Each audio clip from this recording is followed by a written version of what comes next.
Magandang araw sa inyong lahat mga ka-TH. Sa video na ito ay ating pag-uusapan at tatalakayin ang isang sign sa treasure hunting na isa sa pinakamagandang sign na ating makikita. Dahil ang sign na ito ay bihira lang natin makikita sa ating paligid. Ito yung treasure box sign. Isang bato na ang hugis ay isang box. Ano ba ang ibig sabihin nito sa treasure hunting? Kung sasabihin nating box, ibig sabihin isang kahon na may laman na ginto. So ngayon hindi lang ito basta box na nakalagay sa isang creek. Marami itong kahulugan, at ngayon ay gagawa tayo ng decoding at remapping.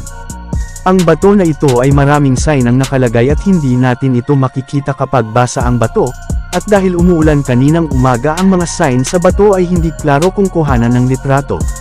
Ganun pa man atin paring gagawa ng visual explanation about sa mga sign dito. Kapag treasure box yung ating makikita, ibig sabihin boxes of gold bars ang nakalagay pero hindi lang gold ang nakalagay dito. Mayroon ding diamond ang nakabaon dito at atin yang malalaman mamaya kung ano ba ang sign ng isang diamond. Ang box na ito ay mayroong sukat na 2 feet by 3 feet, at ang kanyang taas ay nasa 2 feet din ang kapal. Ngayon kapag box yung ating tingnan ay mayroon itong 5 principles of views, at ito ay ang sumusunod: front view, back view, left at right side view, and the last is the top view, which is very important. Dahil dito sa ibabaw ay dito natin makikita ang location ng area kung saan nakabaon ang isang treasure. Ngayon ay unahin natin itong nasa harapan o front view. Dito sa harap ang sign na ating makikita ay itong dalawang butas na nakalagay sa ibabang bahagi ng bato. Ang ibig sabihin ng dalawang maliliit na butas sa harapan ay small road. Small road ang ibig sabihin ng dalawang butas na parang mata na nakatingin.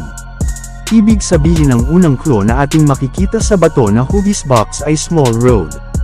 Ngayon tandaan ninyo ng maigi ang lahat ng sasabihin ko dahil magtutugma ito kapag tiningnan natin ang lahat ng anggulo sa sign na ito. At dahil sa harapan ng bato yung ating inuna ay isunod naman natin yung likurang bahagi ng bato o back view. Dito sa likod ang ating makikita ay dalawang malalaking butas. Ngayon ang dalawang butas na ito ay magkatugma doon sa sign na nakita natin sa harapan ng bato. Pero dito sa likod ang butas ay klaro na siya na may kantab, malaki, at malalim. Ibig sabihin na positibo na ang treasure dito sa area na ito ay makikita natin sa isang maliit na lumang daanan ng mga tao noong unang panahon. Pero ang tanong, paano natin makikita ang lumang daanan ng mga tao kung ang sign ito ay nakalagay sa may sapa o creek? Malalaman natin yan mamaya mga ka-TH. Ang purpose kung bakit ang sign sa treasure hunting na magagandang sign ay atin lamang makikita sa mga creek ay dahil marami itong mga bato. Sinadya ito ng mga Hapon para hindi ito basta-basta natin makikita. Kapag pupunta tayo sa creek ay natin ito papansinin dahil para lang itong mga normal na bato. Pero kapag treasure hunter ang titingin dito ay atin itong mapapansin. Ngayon magpatuloy naman tayo sa ating decoding about sa treasure box sign na ito. Tapos na nating i-decode ang front at back view ng bato. Magpatuloy naman sa left at right side view. Dito sa left o kaliwang bahagi ng bato ang sign na ating makikita dito, itong V na nakahiga na sign. Ang V na sign mga ka-TH ay marami yan, pero ang ibig sabihin yan ay iba-iba depende kung anong klase ng treasure ang kanilang ibinaon at kung paano nila ito itinago. Itong V na sign na ating makikita ngayon sa treasure box sign na batong ito ay nagpapahiwatig ito ng uncut precious stone. Ano ba ang uncut precious stone mga ka-TH? Ito ay yung mga bato na mas malaki pa ang halaga kaysa sa ginto.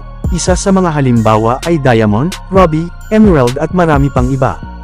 Ibig sabihin na dito sa R ang ito hindi lang gold ang kanilang ibinaon kundi may kasama rin itong mga uncut precious stone o yung bato na diamante na hindi pa nababasag o dumaan sa proseso na gawing kwentes at iba pa. Ngayon alam na natin ang ibig sabihin sa left side view ng bato. Tungo naman tayo sa right side view ng bato. Dito sa kanang parte ng bato, ang sign na ating makikita dito ay isang diamond. Kanina ay ating tinatalakay ang left side na bahagi ng bato at dito ay nabanggit natin ang uncut precious stone. Dito sa right side view ay confirmed na mayroong diamond ang ibinaon nila dito. Isa ito sa paraan ng pagguhit o paglagay ng mga Hapon ng sign sa bato na magtutugma-tugma kung ating titingnan ang bawat parte ng bato.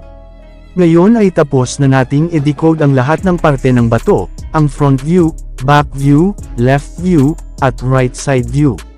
At based doon sa lahat ng ating explanation, ang treasure box sign na ito ay mayroong nakabaon na maraming ginto at mga boxes of gold. At hindi lang basta gold ang ibinaon nila dito, mayroon ding mga diamond o diamante na mas malaki pa ang halaga kaysa sa gold. At sa small road natin ito matatagpuan. Doon sa may maliit na daan ng mga tao noong unang panahon ay doon nila ibinaon ang mga treasure na ito. Ngayon ay alam na natin kung anong klaseng treasure ang ibinaon nila dito at kung saan natin ito matatagpuan. Ngayon ay magpapatuloy naman tayo sa remapping. Para sa mga wala pang alam kung ano ang remapping kung paano natin hanapin at allocate ang treasure na ibinaon nila dito. Sa pag-locate ng treasure ay marami tayo ditong basehan, depende kung ano klaseng sign ang nakalagay dito. Isa mga halimbawa ng mga sign na ating makikita kung tayo ay mag-locate ng treasure ay yung mga short distance, arrow pointing to the left side, hugis isda na nagtuturo sa object at marami pang iba. Ngayon ang sign na ating i-locate na makikita natin dito sa box sign na ito ay itong triangulation na sign. Marami na tayong mga triangulation na tinatalakay mga ka-TH at gusto nyo ng malalim na kaalaman about sa triangulation na sign ay bisitahin nyo lang ang ating previous blog about sa triangulation. Kapag triangulation ang sign na ating makikita, ang basic na ibig sabihin nito ay tatlong sign na may parehas na design. It's either stone or tree. Ito yung sign na ating makikita sa ibabaw ng bato. Dito ay gagawa tayo ng remapping. Kung ating mapapansin dito sa ibabaw ay mayroong tatlong dot o tatlong butas, ang ibig sabihin nito ay tatlong pagbaon ang kanilang ginawa dito. Dito ay mayroon ito sukat na 10 inches, ibig sabihin 10 meters ang layo ng dalawang pinagbaunan nila sa unahan. Ngayon dito tayo dapat nakaharap sa dalawang dot na ito patungo sa unahan. Doon sa mga 10 meters ang layo galing dito sa bato na ito patungo doon sa object. Ang ating makikita doon ay yung katulad nito na hugis box. Mayroon tayong makikita doon sa unahan sa kapareho dito sa sign na ito. Kung ating makikita yun, ibig sabihin nasa ilalim ng batong iyon ang deposito.